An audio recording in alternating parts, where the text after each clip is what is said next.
Hello and welcome to News by Standards. The smell hits you first. Freshly cooked rice, lentils and spinach served in ladles from steaming pots. Dozens of families, including mothers with babies, are lined up with plates to get a serving of what will likely be their only meal for the day. We're here because we're hungry, says Chandrika Manel, a mother of four. As she kneads a ball of rice with her hands, mixing it with lentils and spinach before feeding it to one of her children, she explains that even buying bread is a struggle. There are times I give them milk and rice, but we don't cook any vegetables, they're too expensive. Depleted foreign reserves and soaring inflation have devastated Sri Lanka's economy in recent months. President Gotabaya Rajapaksa, who pushed through tax cuts that shrunk the state's coffers and borrowed heavily from China to fund ambitious infrastructure projects, has been blamed for the crisis. The pandemic, which hit tourism, and the war in Ukraine, which sent oil prices rocketing, has only made the situation worse. But now Sri Lanka is on the brink of a humanitarian crisis, the United Nations Children's Fund, UNICEF, has told the BBC. The organisation found that 70% of the country's families have cut down on food since the start of the year, and stocks of fuel and essential medicines are also running out fast. That is Ms. Manel's first visit to a community kitchen, as she found her options disappearing. The cost of living is so high, we are taking loans to survive. The kitchen is a month old. Moses Akash started it in a church hall in Colombo after meeting a single mother who lived off a jackfruit for 3 days. We get people who haven't had a second plate of rice for the last 4 months, Pastor Moses says. By his estimates, the number of people queuing up for food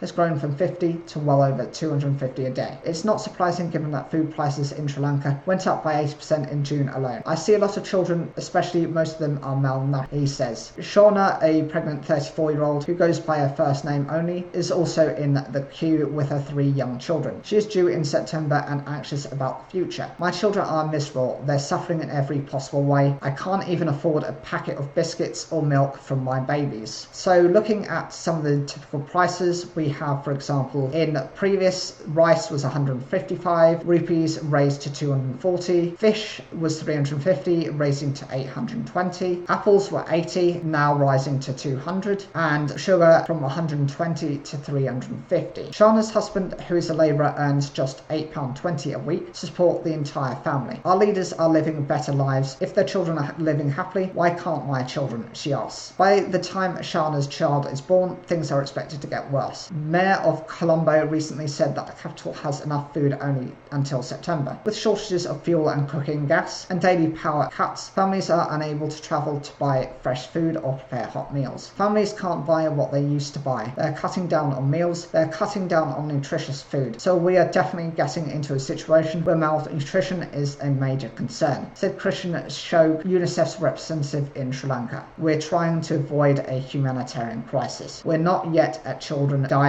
which is good, but we need to get the support very urgently to avoid that. UNICEF has appealed for urgent financial aid to treat thousands of children with acute malnutrition and to support 1 million others with primary healthcare. Acute malnutrition rates could rise from 30% to 20%, with the number of severely malnourished children currently 35,000, doubling, says Dr. Renuka Jayatisa, president of the Sri Lanka Medical Nutrition Association. The crisis has brought forth a sense of solidarity, with people often relying on the kindness of strangers, but even kindness and hope are becoming precious commodities. Dr. Samana Kumara at Colombo's Castle Street Hospital says that if not for the goodwill of donors, his patients' tiny newborns would not have been in a great state. He says his hospital is now completely dependent on donations for essential medicines and equipment, and urged more donors to come forward as patients' lives are in danger. Back at the community kitchen, Chandrika is scooping the last morsel of food into her son's mouths. My best days are done, but our children have so much ahead of them, she says. I don't know what will happen as they grow up.